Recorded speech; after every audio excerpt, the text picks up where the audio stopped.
It was yelling at me. I tried hitting record and didn't like it. Okay, that's an important piece. Well, we're recording right now, so. Okay, great. So let's see. I think we'll start at 7, and yeah.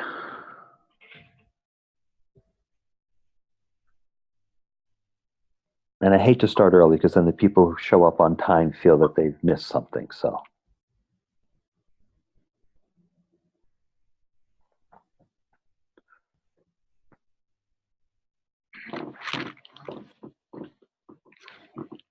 There, 7 o'clock. Okay. So let me return to Zoom and stop share. So hello, everybody. Welcome. This is the first of our IDT thesis hangouts. So I thought one way we could begin is to just introduce ourselves to everybody and see who's here and make sure everybody can talk if they want to. So you figured out, because my name is there, I'm Steve Schneider. I think I've met most of you, if not all of you. And I am the coordinator or faculty of record for the IDT thesis project for the semester. So, and then the way that I like to start these online sessions is I pick somebody and point to them. I'm pointing to Catherine now, and then she goes and she picks somebody else to say hello. So Catherine, you're up. Okay, hi everybody. Steve, were you pointing down? Because I'm on the same row as you. No, I was pointing down because I did that on purpose. You're down and over one because everybody's got a different setup. Okay. That works for me. Hi everybody. I think I know most of you. It's nice to see people I've chatted with over the summer, and here you're back. Welcome back. Steve and I are going to share the coordinator of the program duties this semester. So if you have things to talk to us about, good or bad, we want to hear it. And I'm teaching research methods, and I think James might be the only one is that correct? James, are you in the research methods class? Yes. Yep. And maybe no one else on this screen. So that's what I'm up to. Nice to see you all tonight. I would like to point, so if I point out, it's going to be a different person, right? Yeah, but you got to call them out by name. Lindsay. Hi, I'm Lindsay Tibbetts. I'm taking, obviously, a thesis this fall, and then I have one more class in the spring, and then I'll be done. You got to call somebody out. Yeah, Kenneth. Hi, I'm Ken Crosby. Is my audio working? Okay, cool.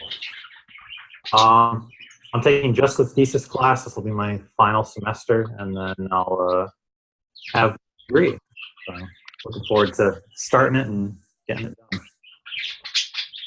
I'm going to pick Dan Hamilton in that direction for me. Dan, my name's Dan. I'm in the same boat as Lindsay. I'm taking this course, and then I have one more to do, one of my core courses, which I missed. I'm taking that in the spring, and then I'm done. And I will pick, let me see. Let's go with Kim.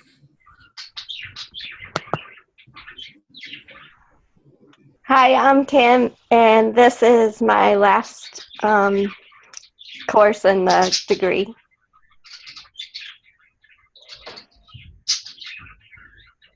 You just got to pick somebody. I picked Danielle.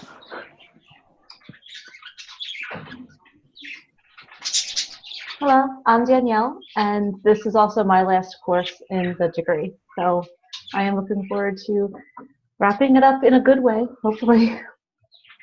Oh, and then I have to pick. I will go with not Steve. James. I think I'm going to keep this because I'm the last one picked. I like this. I'm James. This is my last semester here. I'm Steve's graduate assistant. A lot of the videos that you've seen in other of these IDT classes were produced by me. So that's it. And who is on my lower left that says Dolce? Dolce. Who's that? Hello, it's me. It's Joe Doles. This is my last class. This is it for me as well. Okay, so we've got Catherine and I, and we've got 1, 2, 3, 4, 5, 6, 7 thesis students, and so we're missing 3, which is great. So first of all, thank you all very much for coming. And what I wanted to do tonight was run through the way I, it'll take me about 15 minutes, maybe 10, kind of run through some of the assignments that I've created and talk about sort of structure for the semester, and after that we'll sort of move on. Okay with it? And feel free to interrupt if you've got any questions. Hey, Steve, I don't really have a question other than who has the bird or the animal that's interrupting all of the sound in the background? Oh, that would be me. Sorry. Yeah, so I was going to suggest that everybody pretty much mute themselves and kind of work on a push-to-talk strategy, because that generally works. And so, yeah, you got there before I did. So, and you really probably don't want to see my email, but that's what you're seeing now. Where did I put that? No? Huh. Could have sworn I had it, but okay, we've got it here. Okay, so as soon as it comes back, so I've built this course wiki. Those of you who have met me before know that I'm just endlessly fascinated with TiddlyWiki, so of course I built it in TiddlyWiki, but won't use much of it. But mostly what you've got here is a directory to all the sync sessions, and as these come up, for example, here's tonight, James is going to add something that will then have a video, a link to the YouTube video of the sync session. So if you want to look back at those, you'll be able to do that. We've got a list of all the key due dates and what's due on each day. And this is intended to allow you to move from a preliminary topic statement due at the end of the week or next week to final submission in order for December graduation. So this is a pretty aggressive schedule. And if you keep to it, you'll graduate in December, and to the extent you deviated, it will get difficult to graduate in December, which will then, for some of you, that's perfectly reasonable and fine, and then we'll just move on and aim for a May graduation. Again, this is a schedule designed to show you, those of you who really want to be December graduates, these are the steps you need to take more or less on this timeline. And so I'm just going to step through these assignments and interrupt me if you've got any questions about these. And for those of you who want to do something entirely different, you know, this is a set of guidelines. This is not cast in stone. Some of the things are. So I suggest that everyone start with what I'm calling a preliminary topic statement. Pretty much you write out 300 to 500 words, about one single spaced page, give or take, that asks a question and suggests this is the question you want to address. And the question that you want to address can be addressed by creating either a project, something you've made, and we'll talk about projects over the course, in a few minutes, or a thesis, something data that you've collected, analyzed, and drawn conclusions about. And so the difference between a project and thesis is really a project is something that you make, and a thesis is something that you do. A project is a piece of digital media that you've created from start to finish, and a thesis a project asks a question and answers it by creating something, and a thesis asks a question and answers it by gathering data, analyzing that data, and drawing some conclusions. Both of them are concerned with information design theory.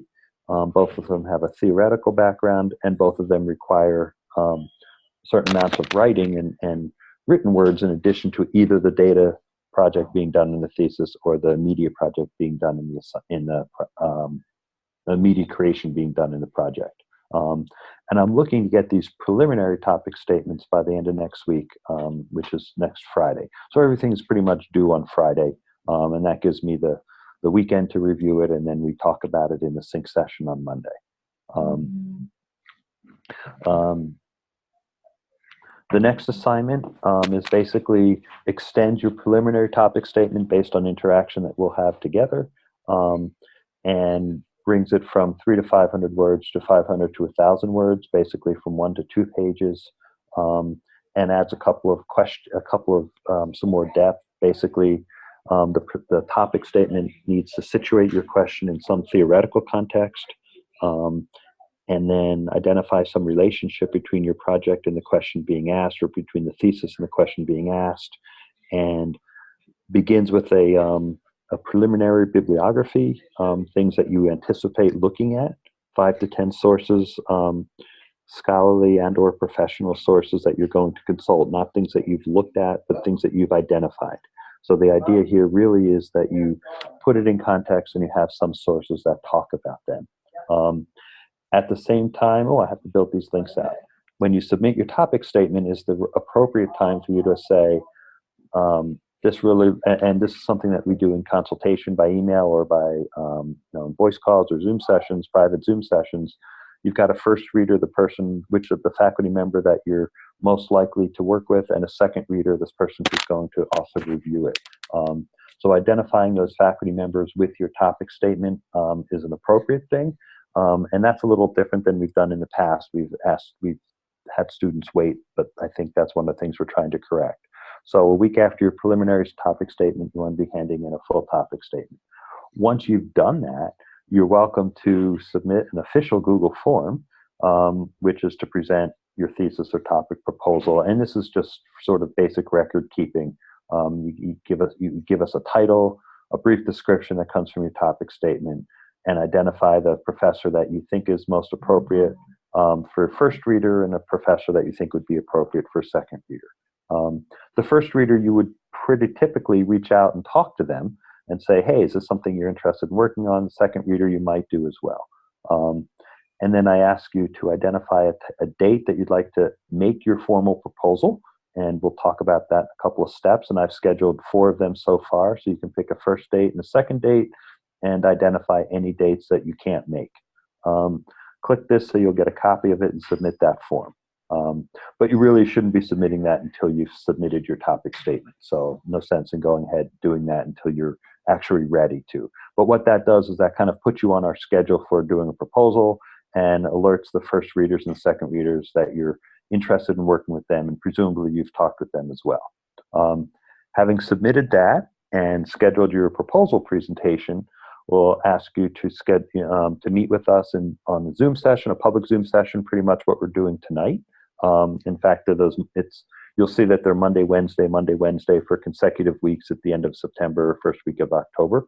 And there will take about 30 minutes, probably with some accompanying slides or some demonstration material, where you'll spend about 5 minutes talking about your topic, about 10 minutes talking about either the research method in the case of a thesis or your design strategy in the case of a project, and about 5 minutes on an analysis strategy in the case of a thesis or a production strategy for a project, and then we'll talk together as a group for about 10 minutes. So you'll talk for about 20 and we'll chat with questions for about 10. Those are scheduled as sync sessions on these dates, the 25th and 27th of September and the 2nd and 4th of October. And then your background materials would be submitted by the Monday, the 25th, give or take. So in other words, we're looking to have them ahead of time. And so and that's the kind of thing that gets kind of agreed upon or approved. It's like, okay, you're all set to go, and you can move beyond your proposal presentation to the next step, which is to prepare a literature review and reference list.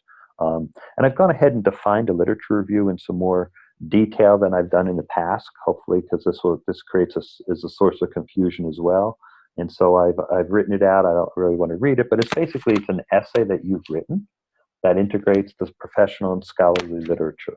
A rough length, 3,500 to 4,000 words, so 8 to 10 single-space pages, and a suggestion that you really should be citing and referencing at least 15 sources, half of which should be scholarly peer-reviewed publications, so the other half can be non-peer-reviewed professional publications.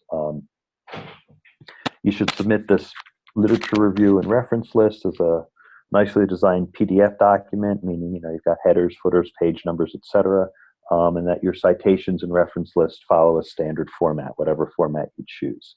And then that comes, again, this is a pretty aggressive schedule, but that comes by the end of September. So following this schedule sets you up in the month of September. You've done your topic, you've done your literature review, you've done your proposal, and by the 1st of October, pretty much you're ready to go and start your design and research strategy. Then we stop at the really fast assignments. The next step, and this is the kind of thing that we'll work on, and everybody's works a little differently. Some of you I won't hear from, and you'll say, oh, here's my rough draft. Some of you will set up weekly times, and Tuesdays at lunchtime, we'll talk for 20 minutes about what you're doing. And whatever it is you're interested in doing, we can work from no contact to weekly contact. Daily is a little bit beyond my abilities, though. So the rough draft is pretty much everything. Is that right? Did I skip a section in there? Nope, that's about right. Yeah. I'm sorry, I skipped it. Yeah, proposal. I thought that was awfully quick. Yeah, by mid-October, you have to actually have a formal proposal. So you present your presentation in late October, your proposal presentation. It's saying, this is what I want to do. We do that as an oral, and then you actually submit a formal proposal. Sorry about that. In the middle of October. And this is really the most important piece. This is a formal statement of what it is you're going to do. So you add about 2,500 to 3,500 words to your literature review. So the lit review is part of the proposal, but it expands it by that 2,500 to 3,500 words to a 12 to 15 page document, single spaced. And it should include, you don't need to have a table of contents. That will come in your rough draft, but any figures, tables, charts, illustrations have to be numbered and labeled so that we're moving towards a formal document. And what you're adding here, if you're writing a thesis, you're adding the research methods section and the data collection strategy and a discussion of what you're going to do, what kind of analysis techniques you're going to use. And if you're writing or creating a project, what you've added is a design and production strategy, spec work related to the project, that is, drafts or illustrations or designs or sketches, whatever it is you're doing, and we ask you to discuss your anticipated production challenges. What is going to be difficult about that? So in the thesis, you do how you're going to analyze your data once you've collected it, and in the project, you say how you're going to build it once you've gathered your necessary materials. And that's in the 13th of October. I'd like to see that. The rough draft, once you've built all that, so you come back a month later, give or take, and you're close to being done. You've added probably 1,000 or 1,500 words, so just a couple more pages, as well as the actual, if you're building a project, as well as the actual project. So the thesis draft includes sections explaining your data collection, analysis, and conclusions. And so, I'm sorry. So the rough draft, the section detailing, this is a little confusing to me, obviously. The section detailing future research opportunities is about 1,000 to 1,500 words. For the thesis, you're adding 3,500 to 4,000 words, another 7 to 8 pages, which explain your data collection, analysis, and conclusions. If you're doing a project, you're going to add 1,500 to 2,000 words, which explain your design and evaluation. So now you're getting a sense of what the whole project looks like. And now that I'm seeing this in the light of day, I think I'll try to refine this a little bit so it's a little bit more clear about what precisely you hand in and what the different sections are for both a thesis and a project. Once you've submitted your rough draft, you are invited to submit a request to defend your project, which is the same form as you've submitted before, except this has an abstract, and you've got the same dates to choose from for defense, and you can identify blackout dates if you're going away or something like that, that you can't make. So that will allow us to schedule these considerably earlier than we have in the past, so it won't be quite such a rush at the end. on one of those 4 dates, 27, 29 December, 4 and 6 to 27, 29 November, 4 or 6 December, we'll schedule a 30-minute Zoom session with you again. 5 minutes roughly on background method design, 10 minutes on outcome, demonstration, analysis, evaluation, 5 minutes on conclusions, 10 minutes discussion, give or take. We'll have our discussion. We'll review your draft. We'll make suggestions for submissions. You'll hand in the final submission on the 11th of December, which will include, and I'll give you a little checklist. There'll be a signature form, a copyright clearance form, and a final submission checklist that has every piece that you need to submit. And then you'll come to graduation. We'll have a drink on Friday night, the awards banquet, and everything will be done. And so, any questions? If not, then go off and write your thesis and have a good semester. No, I'm kidding about that. Let me stop the share, but I just wanted to kind of put that out there in a really quick presentation and give you a sense of that. And it will probably take you longer than 10 minutes to actually do all this work. So that's how the class is structured.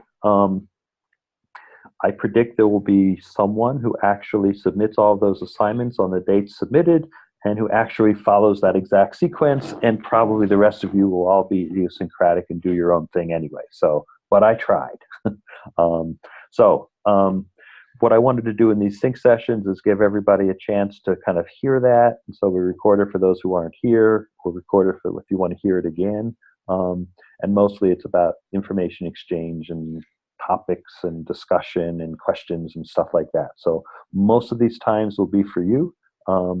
And I'll do sort of like a quick 10-minute, depending on where people are going. If if there's 5 people that want to do survey analysis, I'll bring some of those things in. If there's 10 people who are doing videos, we'll bring some expertise in on that. So it pretty much the rest of the semester is really going to be guided by your own interests. And I'm just here to encourage you to turn things in on time and to kind of keep the schedule moving. So I really see my job as just to keep you moving, and whatever you think is necessary, I'm more than happy to do, and whatever I think is necessary, I'll probably just do on my own.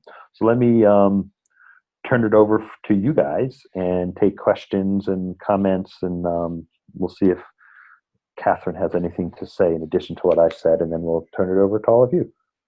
There, I'm going to stop now and mute myself and listen. I don't have anything to add to that. That's amazing. That's wonderful. Very organized. I think it's going to really help everybody get organized and be ready for the fall. Ready for December. So great. I got a question. Sorry, go ahead, James. All right. Can you point me to some websites for research? Because I have no idea what the heck I'm doing. And besides Google. Well, James, you're in my class. I think you're the one person who hasn't taken research methods yet. And so we'll work together on that. Okay. That's kind of probably all I need to say about that. The first week, you're going to tell me where you are. And then the second week, we're going to set you on an adventure of filling in what you need. Okay, perfect. Okay. I'm just a simple printer and photographer, so. Okay. Thanks for the question. Thanks. Lindsay, I'm enjoying seeing that tail wagging behind you. Yeah, my dog and cat chasing each other. Yeah. So some of you have some pretty clear ideas of what you want to do, and some of you don't. Lindsay, I know that you and I have talked about some topics, and so I'm most familiar with yours, and maybe you could just spend a minute describing what you're thinking of doing, and then that'll give those who have no idea at least some frameworks. Yeah, sure. So what I plan to do focuses around the open educational resources and the Tiddly Wiki product. And so my plan is to basically wikify a open source calculus textbook. So that counts as a project rather than a thesis. So because there's no data collection. So Lindsay's is a project, And what she'll do is she'll write a proposal that says, this is what I'm going to do, this is how I'm going to do it. Then she'll do an evaluation, and this is what I did, and this is where we should go in the future. So her question is, in a sense, if I might suggest it, her question is, how do we use TiddlyWiki to create an open educational resource that will be a calculus textbook in which students can submit their assignments? So that's the question, okay? And the theoretical framework is going to be both about OER, calculus, and maybe about weekification. So that just to give you an idea of how those things fit together. Danielle, I think we've chatted about a possible topic, although I don't know if it's still live or not. It's been a bit. You're right. You're I muted, actually yeah. showed up early in the spring because I was not sure what had to happen. So I am still thinking of that topic. Basically, what I was thinking of doing is trying to use some kind of mobile approach that would help these small nonprofits, at least in the area where I live. There are all of these little nonprofits that are basically run by just volunteers, or they have very limited staff, and they have these, great historic sites. And when you get there, they're not staffed at all. And how do you connect to these people who show up not knowing what you're about when you don't have any staff to reach them? So I was thinking about trying to develop some kind of mobile solution that people could come to one of these little sites. They have their phone, they can maybe, scan a code or something, go out to a certain site, and they can have a virtual guide, kind of guide them through the site, and hopefully, help people connect with the site, and honestly, build friends groups and help funding and things like that. When you say site, I think you mean not a website. Maybe you can give me an example of a No, site. I'm sorry. I mean like a historic location. So, you have an old historic house somewhere that a friends group is trying to support, and they have, maybe 1 or 2 events a year, and the other time it's just open space. Okay, that sounds very doable. And that's almost enough for a preliminary topic statement. So you can go from there, and feel free to put those in early and get, you don't have to wait. So. Ken, I think last time we talked thesis, we were talking really interesting visual codey things. Yeah, I was thinking about looking at kind of the interlacing of digital media and memory, sort of working with that and some typography and some imagery, and trying to figure out a way to sort of illustrate or represent how we're in our ever increasing world of digital media, digital photos, video, things like Snapchat, Facebook. We're kind of using that to categorize and share and store memories in a visual sense. I think that our new faculty member, Anna Joffre, would be the perfect person for you to talk to. So I'm going to connect you guys by email and suggest that you talk to each other, because I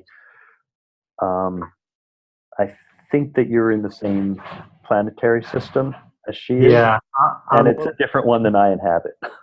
Yeah, I'm very much into the analytical stuff, but a lot of what I tend to do ends up more into the kind of wacky fine art interlacing of a lot of and things. Yeah, and we're really excited that Anna's joining our faculty, because she comes from that tradition, I think. She's kind of, just to give you an idea, she has a PhD in physics and an MFA in that order.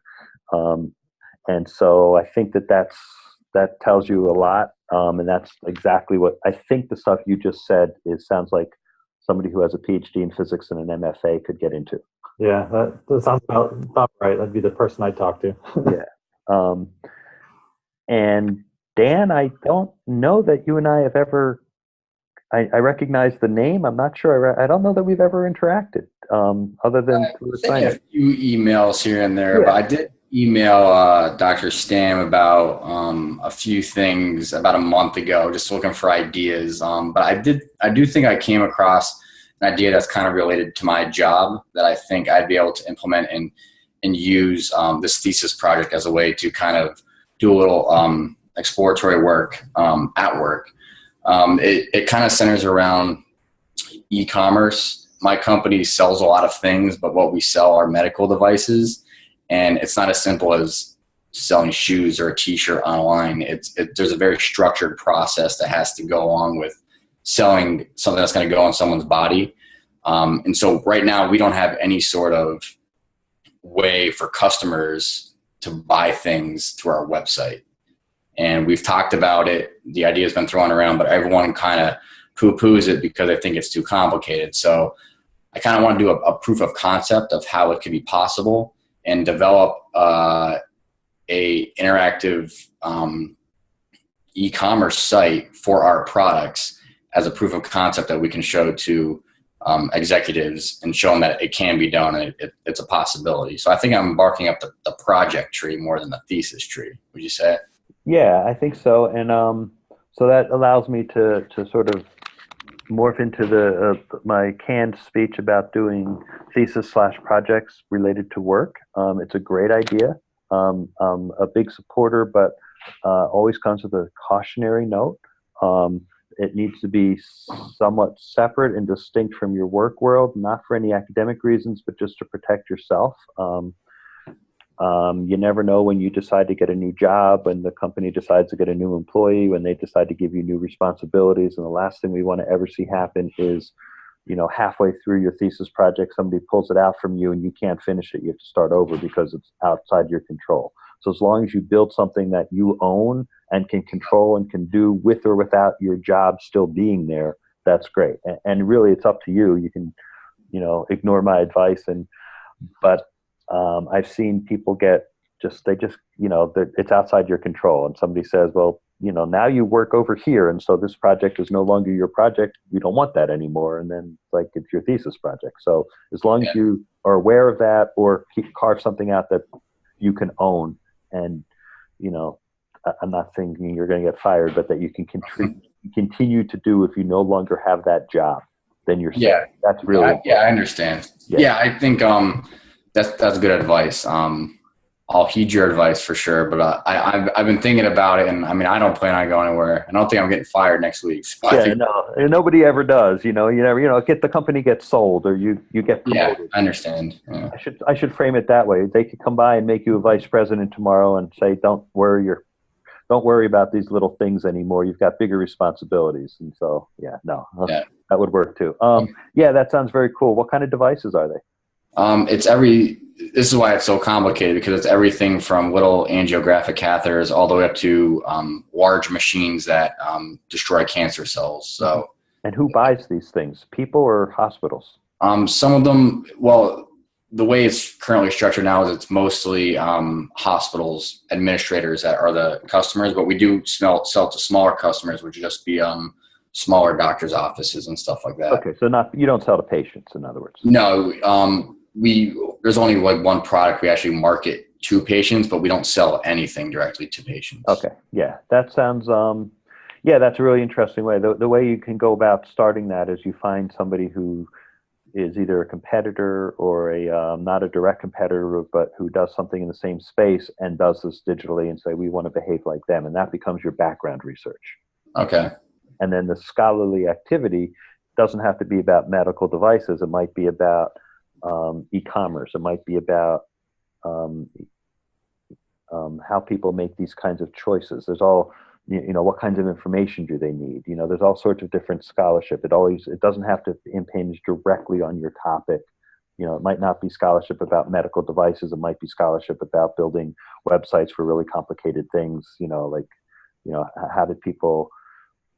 How did e-commerce enter into the auto industry, where they're selling, where big companies are selling directly to the major auto manufacturers? How did that happen in e-commerce? So we can definitely do that. That's okay. Good. Thank you. Yeah. Kim, what are you thinking on? You gotta unmute. Okay. I'm still thinking about mine. Okay.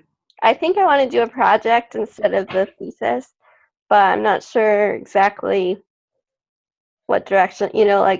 I like designing so many things. I don't know which one to go with. Okay. Probably a good probably a good strategy would be for us to get together, either via some email conversations, or if you've worked with Professors Khan or Stam or Lazardi or Ucell in the past, chat them up. And I'm happy to do it. You don't feel like you have to work with me for sure.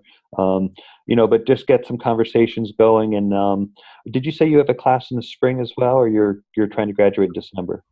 I'm trying to graduate, so. Okay. So I can't encourage you enough to start working on this as soon as this session is over. Start an email conversation and set up some time to chat, because starting with it's absolutely possible, and there's no questions that you can get it done, but you really need to zero in on something to do in the next couple of weeks, like 2 weeks, if you want to have any realistic hope of graduating in December. So it's absolutely possible, but when you're starting from I have any ideas what I want to do to I want to graduate in December, we got to get right on it. So we're still in August, which is good, but it'll be September before you know it, and then it will be October, and then and which reminds me, the other thing I meant to do in that introduction, and I'll write a document and add it to the syllabus, is answer the obvious question that everybody has. So what if I don't finish it in December? What happens then? If you're taking another class, then you just continue, and that's no problem. If you're not taking another class and you want to become a May graduate, you have to register for a 1 credit course, which register means pay. You have to pay for 1 credit to maintain your enrollment. It's a little tricky. You cannot graduate from our institution, or in fact from any institution, if you're not a registered student. So you have to be registered in the semester you graduate. So if you want to graduate in May, you have to register for the spring semester. If you want to be graduate in August, you have to register for the summer semester. And it does entail a 1 credit fee, which is not zero. It's, I don't know, $400 or $500. It's not cheap. Maybe it's $375 or something, but it's not insignificant. And those of you who have employers pay, and many employers don't pay those continuing enrollment fees, and those of you who are on UUP, I don't know that UUP pays continuing enrollment. So and I don't want it to be a rude message that you all of a sudden figure out, oh my God, this is going to cost me more money. If you want to be a December graduate, then we want to get right on it. So that's Joe, I think, who's got no picture, which is fine. Joe, I don't know if you've got anything going on, or if you've got stuff that you're thinking about. Frankly, I've been stressed about this since my first day in the program. Oh no. Yeah, no, it's kind of rough. But I have some ideas. Last year I was chatting about this with one of our fine professors, and he gave me the advice, Joe, just relax. 90% of your thesis is just doing it. And so I started working from that lines. But over the weekend, I put together a preliminary statement. I kind of want to dress it up a little bit to address some of the things that we talked about tonight, and submit that as soon as I can. But ultimately, I'm looking to stay within my field of interest, which is I've worked in higher education my entire adult life. Video is kind of a huge thing for me, but I don't know which area my feet fall on this, whether thesis or project. I've got elements of both in my mind as far as what I want to do. Basically, a lot of discussion about the creation and distribution of effective video in higher education, and part of a project being a manual for the layperson to create effective video in a cheap and ubiquitous fashion. Mm-hmm. A lot of the professors that I work with at the liberal arts school that I'm employed at don't know anything about video or how to create it. SUNY Geneseo. Oh, okay, yeah. And are you an instructional designer or an IT person? I can't remember.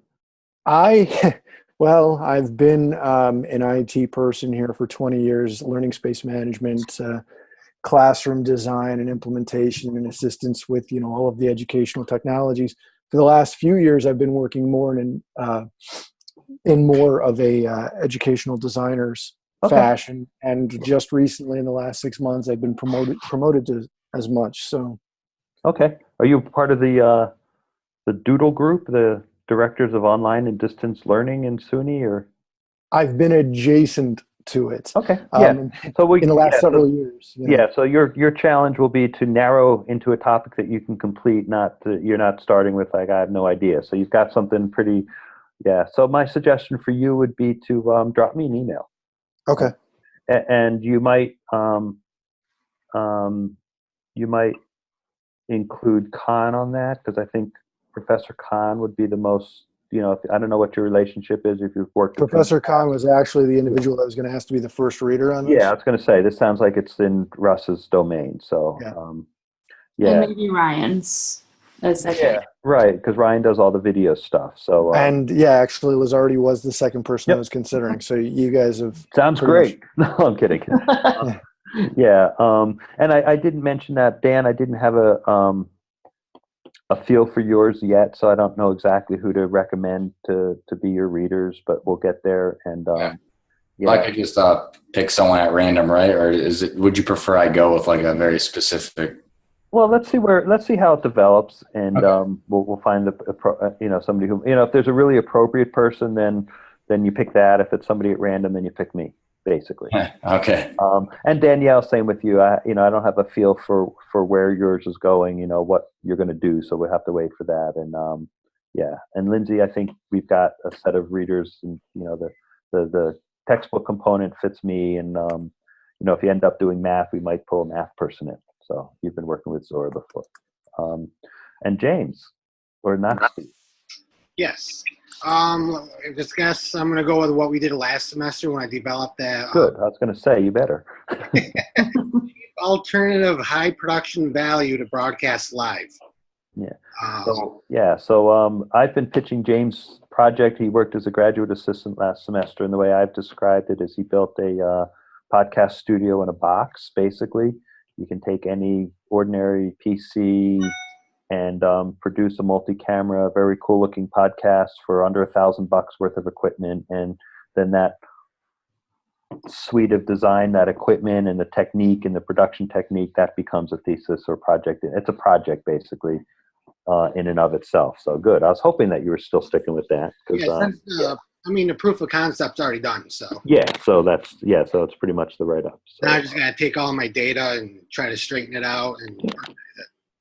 So that sounds all good. Everybody sounds like they're moving forward. And the reason I scheduled all these sync talks, especially in the beginning, the reason I have one scheduled for Wednesday is for those of you who really want to get a jump on it and actually move something between here and Wednesday, we can chat about it then.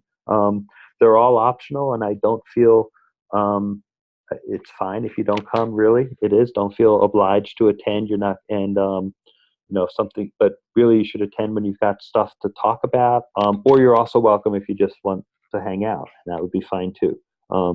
As we move forward, I'll extend the invitation to the rest of the IDT community from time to time, so other people can kind of hear what you're doing, because I heard from Joe that he's been stressing about it from the beginning, and so I think it helps for people to see that how students work through it. And then we'll use some of these sync sessions as general IDT hangouts as well, if always reserving the time for thesis students who want to who've got specific questions. So if you're absolutely sure you're going to come, drop me a quick note so I know that somebody's coming. I'll be here no matter what, but at least I'll know, and we'll if Lindsay says I'll be there and I want to talk about this, and Danielle says I'll be there and I want to talk about that, then I'll know that, okay, we'll do 10 minutes for Lindsay, 10 minutes we'll schedule it out. So I've got an idea of what people want to do. And we'll pretty much build an agenda when people show up at 7. And I'll keep the line open pretty much till 8, if everybody's okay with that. If you don't mind, I kind of want to move on from tonight. I think we've got everything done for tonight. I just have a couple of quick comments. Yeah, of course. One was for Joe and everyone, we try to plan out the thesis class and the thesis overall, the project, so that it's the equivalent of one class. So don't think of it as like this big, huge monster that's going to ruin you. It's just like you've been doing all the other classes, that's about how much work you're going to put into it. And so take a deep breath. Don't worry too much. And for Kim, we encourage people to take projects they've used in other classes and expand upon them, change them, tweak them. And we don't think of that as cheating. We think that that's a good thing. So that might help you too if you think back to some of the other things that you've really enjoyed doing. Is there any way that you can do it bigger or better or different? And then the last thing, I don't hear anybody using human subjects for research. Sounds like they're pretty much all project-based. If you change your mind over the next couple of weeks, and it had better be over the next couple of weeks, and you are planning to collect data about human subjects, from human subjects, you have to go through the IRB approval process. And I'm on the committee for that. I'd be happy to talk you through the process or send you to those resources. But if that isn't relevant to you, then you don't need to. Sure. And I probably won't show up unless you invite me specially to come to the class. So. And there are 3 other students who presumably are listening to this, and so those comments that Catherine just made apply to you especially. So I didn't hear any research or real thesis projects in any of this. Maybe Ken is bordering on thesis. Maybe Joe's is going to head towards a thesis, but I think, Joe, you're probably right. Catherine, there's no human subjects there, and I just don't see Ken dealing with human beings. So I got a question, Steve. Yeah. Would my videos from last semester for proof of concept, would that be considered subjects? No, and I was the subject anyway, so Okay. Yeah, no, definitely not. No, you're fine. Yeah, you don't need human subjects for that work. So great, And thank you. I have a last question. Yeah. I don't mean to rush you off. Yeah, go ahead. Sorry. It sounds like the papers that we're writing, they kind of just build on top of each other. Absolutely. So we're really just kind of doing like 2 pages and then 8 pages. So we end up with 12 pages. Then we end up with, well, when you see at the end, you see 15 page. That's not a separate paper from, okay. Everything builds on top of each other. So the first assignment, then it just keeps adding and adding and adding. So it's all sequential and stacked on top of each other. Got it. Okay. Thanks for clarifying that. Mm-hmm. Okay, well, great. Thank you very much. Those of you who want to watch this video, because it's been wonderful, there will be a link soon. And James, this is James' graduate assistantship, and he's going to master this, and we'll see if it works. So hopefully it'll be up in a couple hours, maybe. Probably in a few minutes. Okay, well, it's got to convert, so that takes 10. But yeah, that'll be great. Are you gonna stay off the wiki so I can do it, or? Yes, it's all yours. Okay, thank you all very much, and I will see you on Wednesday if you have interest. And feel free to join, and feel free to not join if you'd rather be working on your own or doing other stuff. So great, thank you all. Okay, Sounds good. bye, everybody.